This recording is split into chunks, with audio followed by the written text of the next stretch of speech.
자, 이렇게 지나면서 한 100년이 지나는데 이 문제가 풀리지 않습니다. 자, 그런데 이런 문제가 풀리지 않으니까 교회 안에 여러 가지 문제가 생긴 거예요.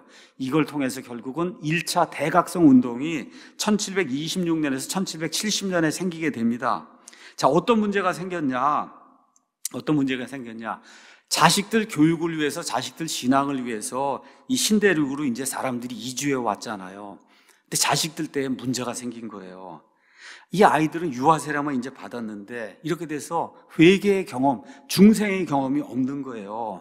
신대륙에 왔더니 핍박도 없잖아요. 그러니까 아버지 때는 그냥 핍박받고 도망다니고 어떻게 하든지 믿음 생활해야 되고 이랬는데, 여기 와서 자식들 보니까 자식들이 그냥 자유분방하게 돌아다니죠. 또 유아 세례 받았다 그러니까 교회 회원권 또 이렇게 받아야 된다, 이런 일이 생기고 하니까 핍박도 없고 이렇게 이제 하다 보니까 교회를 안 나가는 거야, 아이들이. 그러니까 지금식으로 얘기하면 세례교인들의 숫자가 점점 줄기 시작하니까 어떠한 이런 제한이 들어왔냐? 중생의 체험이 없어도 유아 세례만 받았으면 이들을 절반짜리 계약자로 이렇게 인정해서 이들에게 세례를 이렇게 주든지 아니면 이렇게 좀 해줘야 되지 않냐. 그래서 영어로 halfway covenant라고 하는 이런 게 이제 나오게 된 거야. 반쯤만 이렇게 이거 뭐 중생의 경험이 없어도 그래도 어떻게 이거 교회 멤버로 만들어서 교회를 좀 이렇게 숫자를 좀 늘려야 되지 않겠느냐. 이 문제가 어디에 생겼어요? 회중교회 이런 데서 이제 생기기 시작한 거예요. 이렇게 돼서 사람들이 나태하고, 그렇죠, 사회에 여러 문제가 생기고 자식들이 정신 못 차리고 이렇게 이제 되는 가운데 이때 대각성 운동이 이제 일어나게 된 거예요. 거기에 가장 유명한 사람이 조나단 에드워즈, 회중교회 목사의 아들이에요. 매사추세츠주의 놀샘튼 교회에 이제 담임을 했는데 이 문제를 직시를 한 거예요. 이건 도저히 안 된다. 어떻게 중생의 경험도 없고 이런 사람이 교회 멤버가 되고 이렇게 이제 될 수가 있느냐. 그러면서 이분이 뭐라고 얘기했냐. 웨스트민스터 신앙 고백을 따른다고 하면서 실질적으로는 성경을 믿지 않는 이런 사람들은 진노하시는 하나님의 손에 빠진 죄인들이다. 그래서 sinners in the hand of the angry God이라고 하는 것, 유명한 그런 그 설교를 통해서 그냥 그 설교를 듣고 사람들이 부들부들 떨 수밖에 없는 이러한 그 강권적인 하나님의 역사가 이제 일어나면서, 또 그때 유명한 부흥사 조지 위필드가 영국에서 넘어와서 그래서 사람들이 이제 각성을 시키고 이렇게 이제 돼서 당시 미국 땅에 정착한 그런 사람이 30만 명 정도였는데 3만 명이 회개를 했다. 3만 명이. 이렇게 되면서 교회 출석률이 증가하고 내가 이제 목사가 되어야 되겠습니다. 목회자 지원생이 증가하고, 그 다음에 또 뭘 강조했냐. 다시 태어나는 그 중생, 이 리제너레이션이라는 게 이렇게 중요한 거다 하는 거를 사람들이 느끼기 시작해서 영적인 각성이 이제 일어난 거예요. 이 영적인 각성이 일어난 다음에 독립혁명이 일어난 거예요. 그러니까 미국이 그냥 된 게 아니다. 영적으로 이제 각성이 일어나게 된 거예요. 자, 이런 가운데 침례교회가 폭발적으로 이제 증가하기 시작한 거예요. 시작할 땐 다 장로교, 회중교회 이런 게 다 완전히 다 전체를 장악하고, 천주교, 그 다음에 영국 국교회가 다 장악하고, 이제 로드 아일랜드에서 1638년에 조그만 교회가 하나 쓴 건데 이게 침례교회인데, 침례교회가 폭발적으로 증가한 거예요. 대각성 이제 그 이후에. 왜 이런 일이 생겼냐? 대각성 운동이 생긴 이유는 뭐냐 하면 장로교회하고 그 다음에 회중교회 안에서 믿음이 없는데도 어떻게 해요? 유아세례를 줘갖고 교회 회원을 만들어야 되겠다는 이런 일이 생기니까, 그러니까 어떻게 해요? 어떻게 중생의 경험이 없는데 교회 회원이 될 수 있느냐? 이렇게 되니까 난 이런 교회는 떠나야 되겠다. 떠나기 시작한 거예요, 사람들이. 난 이런 교회는 싫습니다. 이건 세속적인 교회지. 이게 태어나자마자 아버지가 장로고 아버지가 목사고 그러니까 이 사람은 이 교회 회원이 돼. 이거 주장하는 거잖아요. 그러니까 미국 사람들 나 이런 교회 싫습니다. 이런 교회 싫습니다 하고 나서 교회를 찾으니까 어떤 교회가 있는 거예요? 침례교회가 있는데, 침례교회 핵심 가치가 뭐예요? 구원받은 사람만 침례받고 교회 회원이 돼야 된다는 거잖아요. 이게 맞았던 거야. 그렇지. 구원받은 사람만 침례받고 교회 회원이 돼야지. 유아세례다, 아버지가 목사다, 장로다 이래갖고 구원받지도 못하는데 교회 회원이 되는 이런 교회는 우리가 싫습니다 하고 하니까 사람들이 자연스럽게 어딜 찾는 거예요? 침례교회를 찾게 된 거예요.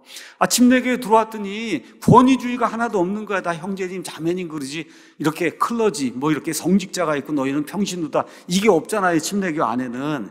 교회의 질서가 다 이제 계급 질서가 다 파괴가 되고 모두 형제자매하죠. 가정 방문하죠. 그렇죠. 주중에 성경 공부 가르치죠. 침례교회 가장 큰 특징이 뭐예요? 성경을 이 세상 어느 교단보다 가장 많이 가르치는 데가 침례교회잖아요. 이렇게 되니까 침례교회가 말 그대로 폭발적으로 부흥을 하기 시작한 거예요.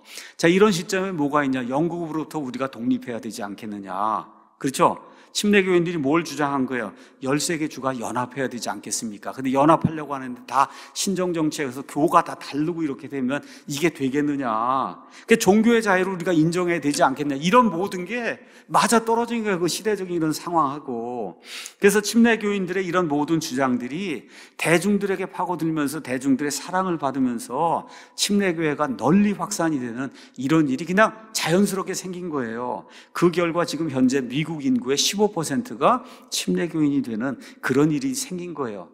그러니까 사람들이 생각하는 거하고는 영 다른 방향으로 일들이 이제 이렇게 진행이 된 거다. 그래서 대각성 운동 이후에 미국의 독립전쟁이 1775년부터 1783년까지 이 독립전쟁에 이와 같은 그 사상적인 기반을 누가 마련해 줬냐? 라저 윌리엄스가 만들어준 거예요. 신앙의 자유, 영혼의 자유.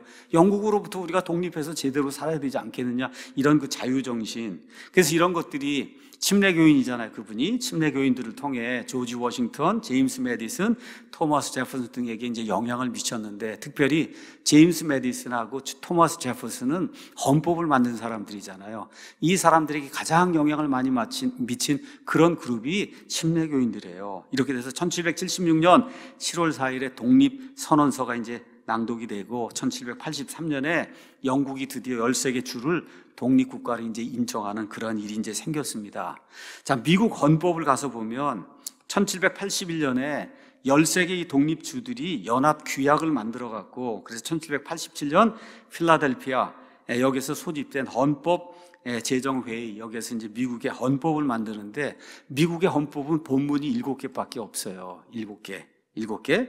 자, 근데 미국 헌법도 이제 개정을 하는데, 우리나라는 헌법을 개정하면 그 전 거 지워버리고 새 거로 다 바꾸잖아요. 미국은 그렇게 하지 않아요. 원래 헌법 7개 그대로 두고 그 뒤에다가 수정 조항을 붙이는 이런 식으로 헌법을 이제 개정을 해요. 자, 그래서 그거를 우리가 어멘드먼트라고 이야기해요. 그래서 지금까지 어멘드먼트가 몇 개가 있냐? 27개가 있습니다. 27개. 수정 헌법이 아니고 수정 조항이 맞는 거예요. 수정 조항. 헌법은 똑같아. 하나밖에 없어요. 그래서 1791년에 이 사람들이 이 수정조항을 요구하는데, 그 수정조항 요구하는 것 중에 가장 중요한 게 뭐냐? 이 종교의 자유, 언론의 자유 이런 것들이 헌법에 구체적으로 명기가 되지 않았기 때문에 이것 때문에 양심의 자유로 고생하는 사람이 너무 많습니다. 이렇게 이야기하니까 1791년에 수정조항 만들었어요. 그 1조가 뭐냐? 여기 지금 나와 있는 거예요. 1조. 아예 못을 박은 거예요. 연방의회는 국교를 정하거나 또는 자유로운 신앙행위를 금지하는 법률을 제정할 수 없다. 또한 언론 출판의 자유나 국민이 평화라에 집회할 수 있는 권리 및 불만사항의 구제를 위하여 정부에게 청원할 수 있는 권리를 제한하는 법률을 제정할 수 없다고 하는, 말 그대로 이 미국 헌법에서 가장 중요한 거, 이게 1791년에 만들어지게 된 거예요. 이게 너무너무 중요한 이와 같은 그 권리예요. 여기에서 지금 우리나라의 헌법이, 모든 헌법이 다 여기에서 이제 나오게 되는 거예요. 그림 한번 가서 보시면 너무나 중요해서, 필라델피아의 독립기념관 앞에 저 수정조항 1조 저게 이제 들어있는 거예요. 그래서 여기에 가장 큰 영향을 미친 사람들이 누구냐? 미국 땅에서 침례교인들이에요. 침례교인은 양심의 자유와 정교분리의 정신으로, 그 누구에게서 이제 처음부터 나오냐? 로저 윌리엄스는 또 재침례교인들. 이렇게 해서 쭉 연결되는 그 무리들을 통해서 이 종교의 자유를 인정을 해야 된다. 토마스 제퍼슨, 제임스 메디슨이 구상한 초기 미국 헌법의 기초를 이루는데 가장 큰 영향을 미친 사람들, 이런 사람들이 침례교인이 된 거예요. 자, 이걸 보여주는 구체적인 증거를 여러분에게 말씀을 드리겠습니다. 자, 드디어 이제 토마스 제퍼슨이 3대 대통령이 된 거예요. 그 3대 대통령이 돼서 지금 미국의 헌법이 다 이렇게 돌아가고 있는데도 여전히 국가교회라는 거예요. 이 주마다 그걸 버리지 않고. 그래서 수정조항이 발표된 이후에도 13개 주 정부들은 각각 자기들 나름대로의 국가교회를 지정을 해놓고, 국가교회 지정한다는 얘기 뭐예요? 다 세금을 걷어갖고 국가교회가 쓸 수 있도록 나눠주는 거예요. 그럼 난 국가교회가 아닌 사람 그 국가교회를 해서 돈을 내야 되는 거잖아요. 그렇죠? 이렇게 되니까 연방정부가 어느 하나의 기독교 교단을 국교로 정하는 것은 심각한 교단 간 분열을 일으키고 일부 어떤 주에는 자유를 제한할 수 있는 이런 일이 생기니까 연방정부가 국교를 정하지 않는 것은 그거는 기독교 신앙의 자유를 확대하기 위한 거지, 이를 제한하거나 이슬람교나 불교 같은 다른 종교 여기에도 원래 자유를 줘야 되겠다고 처음부터 한 게 아니라는 걸 저와 여러분이 기억을 해야 돼. 그 당시 미국 땅에 살고 있는 사람들의 그 관념은 뭐예요? 뭐 회중교회든 천주교회든 뭐든 하여튼 성경을 중심으로 한 요런 것들만 돼야 된다고 하는 거, 그걸 원래 염두에 뒀고 이거를 제한하면 안 되고 모든 사람이 마음대로 믿을 수 있도록 그렇게 하기 위해서 이게 필요하다. 이런 것이 이제 토마스 제퍼슨이 주장한 이와 같은 분리의 벽이라고 하는 그런 말입니다. 자, 어떤 일이 생겼냐? 토마스 제퍼슨이 미국의 3대 대통령이 됐는데 1801년에 아까 이제 수정 조항 만든 게 1791년인데 10년쯤 지나서 여기 미국의 커네티컷 주에 댄버리 침례교회 협회가 있는데 댄버리 침례교회 협회가 토마스 제퍼슨에게 편지를 보낸 거예요. 그 편지 보낸 내용이 뭐냐? 커네티컷 주가 국가교회를 하고 있습니다. 이거 지금 종교의 자유를 다 허락을 해야 되는데 어떤 국가교회를 하냐? 회중교회를 하고 있습니다. 돈을 걷어갖고 회중교회를 지원하고 있습니다. 근데 우리는 회중교회가 아니기 때문에 우리는 박해를 받고 있고 잘못하다간 종교적인 박해 때문에 우리가 어려움을 당할 수밖에 없는 이런 상황에 빠져 있습니다. 회중교회를 위해서 강제로 세금을 내야 됩니다. 이 국가교회 문제를 해결해 주십시오 하고 이 토마스 제퍼슨에게 편지를 보낸 거예요. 그랬더니 1802년 1월 1일에 이 댄버리 교회 교회들에게 보내는 편지라고 하는 그런 그 편지를 이 토마스 제퍼슨이 침례교인들에게 보낸 거예요. 대통령으로서 종교의 자유가 뭐라고 하는 거, 이거를 이제 알려주기 위해서. 그래서 거기에서 유명한 얘기가 나와요. 국가와 교회 사이에 분리의 벽을 세워야 된다. 저기 한번 가서 보겠습니다. 제퍼슨이 이 댄버리 침례교회 교인들에게 보낸 편지예요. 편지가 무슨 내용이냐? 입법부가 첫째, 종교의 설립에 관한 법률을 만들어서는 안 되며 어떤 특정 종교, 이거를 국교로 해야 된다. 이거 법을 만들어서 안 되고 개인이 종교의 자유를 행사하는 것을 금지해서도 안 되고, 따라서 교회와 국가 사이에 분리의 벽을 세워야 한다는 것을 선언한 거, 그게 수정 조항이잖아요. 그렇죠? 전체 미국인들의 법령으로 정한 것을 나는 중요하게 여긴다. 여기에서 어떤 말이 나오냐? Wall of separation, 분리의 벽. 뭐의 분리예요? Between church and state, 교회와 국가 사이에 분리의 벽이 세워져야 된다. 분리의 벽. 그렇죠? 이런 편지를 이제 보낸 거예요. 여기에서 드디어 뭐가 나온 거예요? 정교 분리라고 하는 게 완벽한, 아예 분리의 벽을 세워야 된다고 대통령이 편지를 누구에게 보낸 거예요? 침례교 성도들에게 보낸 거예요. 왜? 침례교 성도들이 그걸 강력하게 원하기 때문에 편지가 저렇게 국가 기록으로 이제 남아 있는 거예요. 댄버리 침례교회 그 성도들에게 보낸 거. 여기에서 정교 분리, 또 정확하게는 국가와 교회 간의 분리의 벽을 세워야 한다고 하는 이런 표현이 나온 거예요. 이 서신의 맥락은 당시 커네티컷 주에서 소수 교단이었던 침례교회가 이렇게 되면 어떻게 돼요? 핍박을 받잖아요. 종교적인 이유 때문에. 그래서 정부로부터 그 어떤 차별과 제한도 받을 수 없다는 것을 강조하기 위해서 이 토마스 제퍼슨 대통령이 침례교인들에게 친히 이와 같은 편지를 보내게 된 거예요. 이 이후부터 미국 사람들의 정교 분리 이거 나오면 항상 뭐예요? 국가와 교회 간의 분리의 벽. 토마스 제퍼슨 나오면 댄버리 침례교회. 왜? 침례교인들이 그걸 줄기차게 요구하고, 그래서 이런 모든 것들이 결국 미국 안에 정착을 하게 된 거예요. 그래서 종교의 자유는 인간의 기본적인 권리다. 정부가 정책에서 손을 떼야 된다는 거예요. 국교를 세우는 거. 여러분 다시 잘 봐야 됩니다. 교회가 아니라 정부가 국교를 세우는 것에서 손을 떼야 된다는 거, 이게 핵심이에요. 이런 일을 통해서 미국의 종교의 자유, 양심의 자유가 보장되는 일이 공식적으로 생기게 되고, 이것이 미국 헌법 안에 어떻게 공식적으로 들어가면서 그 이후에 미국의 헌법이 전 세계로 수출이 됐잖아요. 이렇게 돼서 모든 나라의 헌법 안에 종교의 자유, 양심의 자유, 집회결사의 자유, 이런 모든 자유가 그 안에 들어가게 된 거예요. 다시 여러분에게 말씀드릴게요. 이것은 교회나 교회 다니는 성도들이 정치 발언을 하지 말라는 이야기가 아닙니다. 이게 아니에요. 뭘 하라는 거예요? 정부가 국교를 세우면 안 된다는 거예요. 정부가 국교를 세우면 안 된다. 미국처럼, 특히 침례교인들처럼, 침례교 목사들처럼 이번엔 누구를 지지해야 됩니다, 뭐 해야 됩니다 그 정치 발언을 많이 하는 그런 나라가 어디가 있어요? 미국의 침례교인들처럼 그렇게 많이 하는 나라가. 이게 정교분리 얘기하는 게 아니라는 거예요. 정교분리는 국가가 국교를 세우면 안 된다는 게 정교분리고, 나머지 모든 국민들은 마음껏 내가 이 사람을 좋아합니다, 내가 저 사람을 좋아합니다, 교인이든 교회든 누구든지 말할 수 있는 권리, 이거는 국가가 제한하면 안 된다는 거예요. 이게 토마스 제퍼슨이 이야기한 이 국가와 그 다음에 교회 사이에 분리의 벽을 세워야 된다는 그런 이야기예요. 왜 이렇게 국가가 이 국교를 세우면 안 되냐? 무려 1800년 동안, 여러분 1800년 동안, 예수님 오신 이후에 1800년 동안 온 세상이 국가교회를 하면서 수많은 사람들의 양심의 자유를 억압하고 인간을 말 그대로 억압의 그와 같은 거 쇠사슬 속에 집어넣기 때문에 안 된다는 거예요. 국교를 하면은.